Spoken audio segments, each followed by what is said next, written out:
ప్రసంగించేవారు మరి స్నేహిత గారు ప్రసంగిస్తారు. హల్లెలూయా. మంచిదండి, అందరూ బాగా ప్రార్థన చేస్తున్నారు. మరి ఇది నిజంగా చాలా మరి మంచిగా అనిపిస్తుంది. మన స్కూల్ బాగా ఎదగాలి, అందరూ పాస్ కావాలి ఈ సంవత్సరం అంతా. హల్లెలూయా. మంచిదండి. ఒక సామెత ఉందండి, పావు గంట చెప్తే ముద్దు, అర్ధ గంట చెప్తే వద్దు, అమ్మా గంట చెప్తే ముద్దు. ఆమేన్. హల్లెలూయా. అమ్మా పావు గంట చెప్తే ముద్దు, అర్ధ గంట చెప్తే వద్దు, గంట చెప్తే అమ్మా గుద్దు. ఆమేన్. హల్లెలూయా. మంచిదండి. మరి గంట కాక అమ్మ అర్ధగంట కాక 30 గంటలు చెప్పి మాకు తీర్చు. ఆమేన్. హల్లెలూయా. హల్లెలూయా. అందరం చెప్తాం హల్లెలూయా, హల్లెలూయా. ఈ సమయం ఇచ్చిన దైవ సేవకులకు అందరికీ నా హృదయపూర్వక వందనాలు. యోహాను సువార్త 19:26. మరియు యేసు ప్రభు యూదుల చేత మరియు ప్రధాన యాజకుల చేత తీర్పు చేయబడినప్పుడు మరి ఆ గోల్గొత కొండ యొద్దకు తీసుకొని వెళ్తుండగా యేసుక్రీస్తు యొక్క తల్లి ఆయన వెంబడి కొంతమంది స్త్రీలు కూడా వెంబడిస్తున్నారు. హల్లెలూయా, హల్లెలూయా. సంతోషం ఉన్న వారంతా హల్లెలూయా చెప్తాం. హల్లెలూయా, హల్లెలూయా. యేసుక్రీస్తు తల్లి యొక్క తల్లి ఆయనను వెంబడిస్తూ చాలా మంది స్త్రీలు ఆయనతో పాటు యేసు ప్రభు వారిని కూడా వెంబడిస్తున్నారు. ఆమె ఎంతో దుఃఖంలో ఉంది, ఎంతో వేదనలో ఉంది. ఎందుకంటే కుమారులకు శిక్ష కలిగినప్పుడు తల్లిదండ్రుల బాధ హృదయం ఎంతగానో వేదన పడుతుంది. హల్లెలూయా, హల్లెలూయా. వేదనలో, బాధలలో, దుఃఖంలో కూడా ఆమె మరియా యేసుని వెంబడిస్తుంది, బాధ అనుభవిస్తుంది. మనము దేవుని యొక్క వాక్యంలో చూసినట్లయితే లూకా సువార్త 11 నుండి 15 వరకు చదివించండి.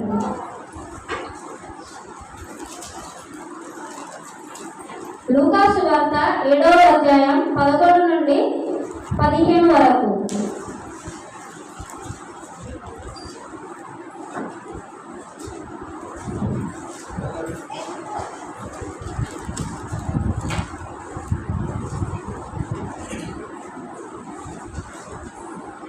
వెంటనే ఆయన ఒక ఊరికి వెళ్ళుచుండగా ఆయన శిష్యులను బహుజన సమూహమును ఆయనకు కూడా వెళ్ళుచుంది. ఆయన ఆ ఊరి వద్దరిని ఎదురుకు వచ్చినప్పుడు చనిపోయిన ఒకడు వెలుపలికి మోసుకొని పోబడుచుండెను. అతని తల్లికి అతడు ఒకడే కుమారుడు, ఆమె విధవరాలు. ఆ ఊరి జనులు అనేకులు ఆమెతో కూడి ఉండేది. ప్రభువు ఆమెను చూచి ఆమె కనికరపడి ఏనుగు వద్దని ఆమెతో చెప్పి దగ్గరకు వచ్చి పాడను మొట్టగా మోయించిన వారు పిలిచి, ఆయన చిన్నవాడ లేమ్మని నీతో చెప్పుచున్నాననగా ఆ చనిపోయిన వాడు లేచి కూర్చుని మాట్లాడసాగాడు.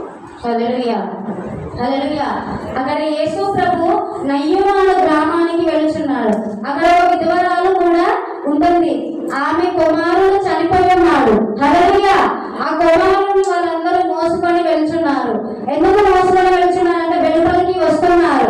ఆ కుమారుని దేహం వెంబడి నడుస్తూ ఎంత దుఃఖపడుతుంది.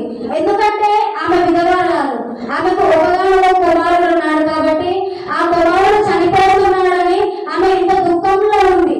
ఆ కుమారుడు దేహం వెంబడి తీసుకొని వెళ్తుండగా దేవుని వాక్యంలో ఉంటుంది కదా, ఆమె ఎందుకు కనికరపడరు. హల్లెలూయా. మన దేవుడు మన ఎందుకు ఎలా కనికరపడ్డారంటే మనము ఆ విశ్వాసాన్ని కోల్పోతున్నాము. ఆయన మన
మత్తయి సువార్త 15:4 4వ వచనం 15:4. తల్లిదండ్రులను కనపరిచినప్పుడు తల్లిదైనను శిక్షించువాడు తప్పక మరణం పొందవలెనని దేవుడు సెలవిచ్చాడు. హల్లెలూయా. మరి ఇక్కడ మనము దేవుని వాక్యంలో చూసినట్లయితే మరి యూదులు ఏం చేస్తున్నారట? యేసు ప్రభువుని తన తల్లిని గణపరుస్తున్నారు. తల్లిని కూడా గణపరచడం అవసరం లేదు అనుకుంటారు కొంతమంది. కానీ మనం తల్లిదండ్రులను గణపరచాలి. వారికి విధేయులుగా మనం ఉండాలి. వారి మరి యూదులు కానీ పరిచయం కానీ వారు ఏం చేస్తున్నారంటే అలాంటి స్థితి కలిగి ఉన్నప్పటికీ మరి యేసు ప్రభు చాలా మంది వాక్యం తెలుసుకొని కూడా తండ్రిని తల్లిని సన్మానించబోతున్నారు. నువ్వు తల్లిదండ్రులను సన్మానించినప్పుడు వీరు రాసినప్పుడు అవుతామని దేవుడు ధర్మశాస్త్రంలో సెలవిస్తున్నాడు. మనం తల్లిదండ్రులను సన్మానించాలి. యేసు ప్రభు వారు సిలువలో ఏం చేస్తున్నాడంటే తండ్రి యొక్క ఉద్దేశాన్ని నెరవేరుస్తున్నాడు.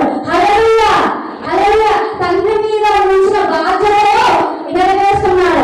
ఈ లోకంలో ఉన్న తల్లిదండ్రులు ఏమి చేయలేకపోవచ్చు, కానీ తల్లిని గురించి అవసరం లేదు, ఆ బాధ్యత నాకు ఏమాత్రం కూడా అవసరం లేదు అనుకుంటారు. కానీ దేవుడి యొక్క వాక్యంలో సెలవిస్తుంది యేసు ప్రభు వారు విస్మరించలేరు, కానీ ఆయన తల్లిని కూడా సన్మానించాడు. హల్లెలూయా. ఆయన దుఃఖంతో సిలువతో వారిని ఆమెను జ్ఞాపకం చేసుకున్నాడు. హల్లెలూయా. ఆమె సిలువతో వెళ్ళి ఎంతగానో కన్నీరు కార్చుచింది. అది తల్లి యొక్క ప్రేమ. అమ్మ ఇదిగో నీ కుమారుడని తన తల్లికి చెప్పాడు. హల్లెలూయా. ఒక వ్యక్తి ఇస్తున్నాడు. తన తల్లి యొక్క బాధ్యతను తన శిష్యుడికి అప్పగించాడు. తన శిష్యుడైన యోహానుకు తన బాధ్యతను అప్పగించాడు. హల్లెలూయా. అలాగే సామెతల గ్రంథం 17:17. సామెతలు 17:17. హల్లెలూయా.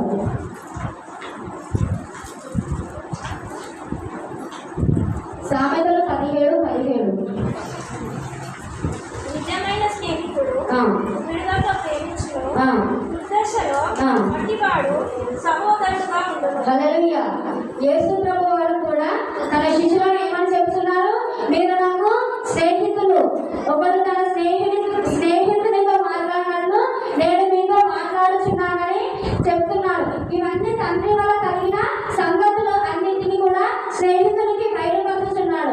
ఒక స్నేహితునితో ఎంత మనం హృదయపూర్వకంగా మాట్లాడతామో మీరు ఇప్పుడు నాకు స్నేహితులై ఉన్నారని దేవుడు ఒక వాక్యం చెల్లిస్తుంది. హల్లెలూయా.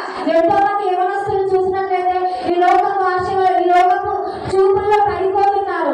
ఆ తాగుడనే బానిసత్వంలో ఎంతగానో ఆ లవ్ అనే దాంట్లో పడిపోయి తల్లిదండ్రులు ఎంతగానో బాధపడుతున్నారు. కానీ మనం ఎలా ఉండాలంటే తల్లిదండ్రులకు విధేయులుగా, తల్లిదండ్రుల పేరు నిలబెట్టే వారిగా మనం వాళ్ళకు మాదిరిగా ఉండాలి. మనం వారికి ఇచ్చేది అదే, అంతే తప్ప వారికి ఆస్తులు అంతస్తులు కాదు. హల్లెలూయా, హల్లెలూయా.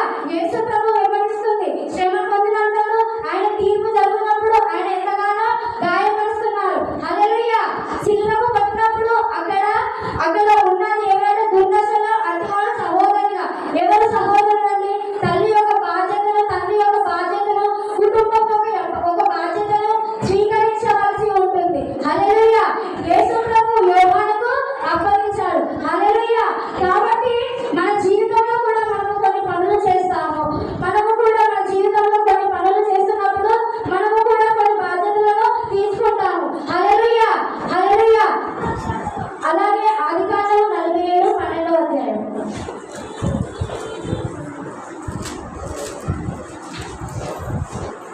ఆదికాండము 47:12.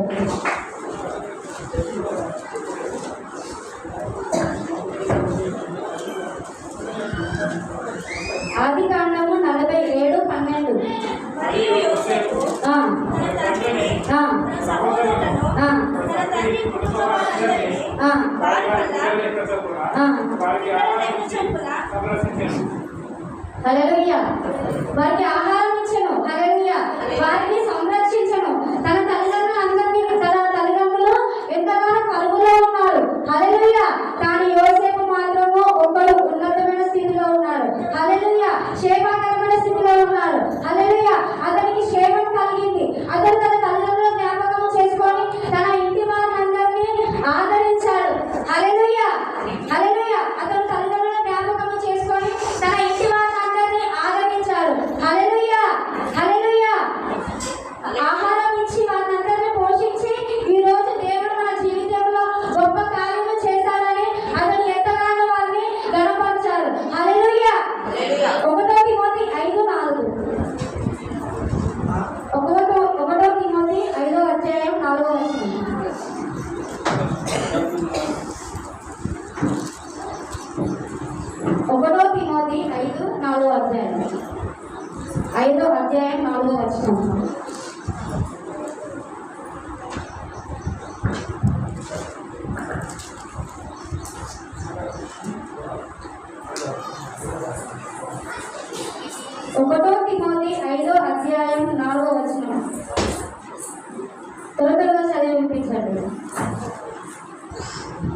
హల్లెలూయా. హల్లెలూయా.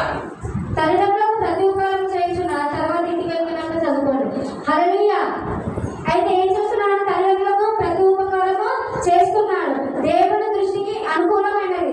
మరి యేసు ప్రభు వారు ఏం చేస్తున్నారంటే దేవుని దృష్టికి అనుకూలమైనదని వంటి కార్యము జరిగించుచున్నారు. మరి ఆయన క్రియల్లో, ఆయన మాటల్లో, ఆయన చూపుల్లో, ఆయన నడకల్లో, ఆయన ప్రవర్తనను చూపిస్తున్నారు. దేవుని యొక్క చిత్తాన్ని నెరవేరుస్తున్నాడు. వారికి ఉన్న దేవుని యొక్క వాక్యాన్ని మనము విధేయముగా మాట్లాడలేదు. హల్లెలూయా. ఈ విషయంలో కూడా ఏం చేస్తున్నారంటే మరి దేవుని యొక్క చిత్తానికి అనుకూలంగా జీవిస్తున్నారు. హల్లెలూయా. యేసు ప్రభు వారు ప్రసంగిస్తున్నారు. కాబట్టి మన జీవితంలో కూడా దేవుడు ఏం చేస్తున్నాడంటే ఈ రోజు మన అందరితో ఏం మాట్లాడుతున్నాడంటే మనము కూడా ఆయన చిత్తానికి ఆయన అనుకూలంగా మనము జీవించాలి. హల్లెలూయా. ఆయన చిత్తాన్ని నెరవేర్చేటువంటి వారిగా మనము ఉండాలి. మరి మనము దేవుని యొక్క కార్యము ముందుకు కొనసాగించాలి. హల్లెలూయా. దేవుడి మీద ఉంచినటువంటి బాధ్యతలను మనము నెరవేర్చాలి. హల్లెలూయా. ఈ రోజు యేసు ప్రభు మన అందరినీ ఈ మాట పలకడం వల్ల తల్లికి శిశువునికి ఇద్దరికి ఒక ఆదరణ కలిగను. హల్లెలూయా. ఆదరణ కలిగను. ఎందుకంటే వాళ్ళు యేసు ప్రభు వాళ్ళు వెళ్ళిపోతున్నారు. హల్లెలూయా. ఇంకా మాకు ఎవరు లేరు అనుకున్న వంటి స్థితిలో ఒక నిరాశలో, ఒక బాధలో మునిగిపోతున్నారు. హల్లెలూయా. కానీ దేవుడు ఏం చేస్తున్నాడు? వారికి ఒకరినొకరికి అప్పగించడం వల్ల వారి మధ్యలో కొంత సంబంధం కలిగను. హల్లెలూయా. కలుగజేశాడు. వాళ్ళు ఏం చేస్తున్నారంటే వాళ్ళు ఆదరించుచున్నారు. ఈ రోజు నువ్వు శిలువ ఎందుకు వస్తున్నావు? హల్లెలూయా. మనము అందరము కూడా మన అందరికీ దేవుడు ఏం చేస్తున్నాడు? ఆదరణ కలిగిస్తున్నాడు. ఒక ఉన్నతమైన వంటి స్థితిలో దేవుడు మనల్ని ఉంచాడు. హల్లెలూయా. ఒక బంధముగా మనల్ని కలుగజేసి ఉన్నాడు. హల్లెలూయా. మనము కూడా ఇంకా ఆయన మార్గంలో ముందుకు కొనసాగుతున్నప్పుడు, ఆయన కార్యములు మనం జరిగించుతున్నప్పుడు దేవుడు కూడా ఆయన శిలువ యొద్దకు వచ్చి మన అందరినీ దేవుడు ఎంతగానో ప్రేమిస్తున్నాడు. హల్లెలూయా. అదే చెప్తాం. హల్లెలూయా. హల్లెలూయా. కలవారి కొండపై యేసునాథ ఎన్నో కఠినోళ్ళు అందరూ చెప్పగలరా? కలవారి కొండపై యేసునాథ ఎన్నో కఠినోళ్ళు కొట్టినారు ప్రాణనాథ. రమమోమన కొట్టినారు, ఉప్పేసి నెట్టినారు. రమమోమన కొట్టినారు, ఉప్పేసి నెట్టినారు. అసదాని బాధలు చూడ నానవించితి హల్లెలూయా. హల్లెలూయా. కల్వరి శిలువలో మన ప్రభువు చేసిన పని ఇదే కదా. నీకు నాకు అర్థమవుతుందా? ఆయన రక్షణ గురించి నీకు ఏమైనా అర్థమవుతుందా? ఆయన దాహం అంటూ అరుస్తూ ఉంటే లాస్ట్ కు వచ్చింది ఏంటంటే చేతు చిరుకనే. హల్లెలూయా. హల్లెలూయా. ప్రభు నుంచి వచ్చింది రక్తము. ఎన్ని రకాల నీళ్ళు మనం తాగుతాము అంటే రకరకాల నీళ్లు తాగుతాము, కానీ ఆయన నోట్ల నుండి వచ్చింది మాత్రము రక్తము. హల్లెలూయా. ఈ రంగు కావాలి, ఆ రంగు కావాలనుకుంటావు, కానీ ఆయన రక్తం వల్ల మనకు పాప క్షమాపణ పోవును. హల్లెలూయా. ఈ ప్రభుకి ఇచ్చింది ఎవరండి? నీళ్ళు. దయ్యా కనికరము లేకుండా పిలాతు అనుకున్నాడు కొరడా దెబ్బలు పెడితే ఈయన చనిపోతాడు, వాళ్ళకున్న కోపం అంతా తగ్గిపోతాది అనుకున్నాడు. హల్లెలూయా. మీ మీద పగ తగ్గిపోతే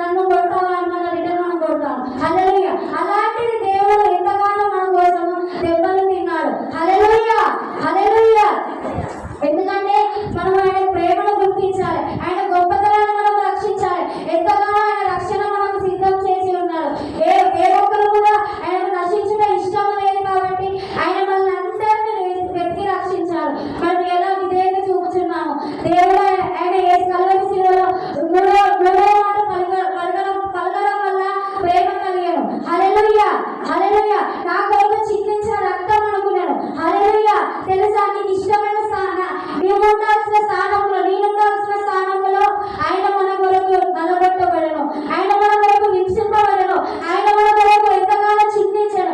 తన అమూల్యమైన రక్తమును, తన నిష్కలంకమైన రక్తాన్ని మన పైన దారిపోతాను. ఈ లోకంలో ఎలా ఉన్నాము మనము? శరీరము ద్వారా, మాట ద్వారా, చూపు ద్వారా, తలపుల ద్వారా మనం ఎంతగానో పడిపోతున్నాము.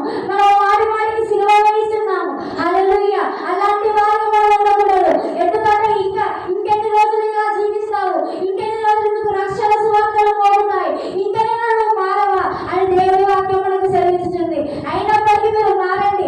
ఇంకా మీరు ఈ స్థితికి, ఇంకా ఈ రోజుకి ఇలా ఉన్నారంటే, మీరు ఈ రోజుకి ఈ స్థానంలో ఉన్నారంటే ఆయన కృపే కదా. ఎంతో మంది ఈ క్షణం మీ గడియ కాలము చూడక ఎంతో మంది గతించిపోతున్నారు. మనకిచ్చిన ఆయుష్ను, మనకిచ్చిన ఆరోగ్యాన్ని దేని కొరకు వినియోగిస్తున్నావు, దేని కొరకు వాడుకుంటున్నావు? నీ తలము ఏ పాటిది, నీ శక్తి ఏ పాటిది?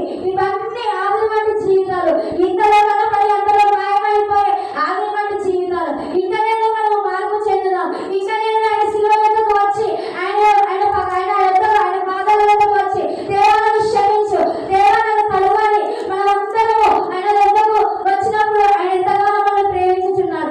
ఎంతో మంది యవనస్తులు ఈ క్షణం గడియ కాలం చూడగా ఎంతో మంది గతించిపోయి ఉన్నారు. ఎంతో మంది సమాధిలో ఉన్నారు.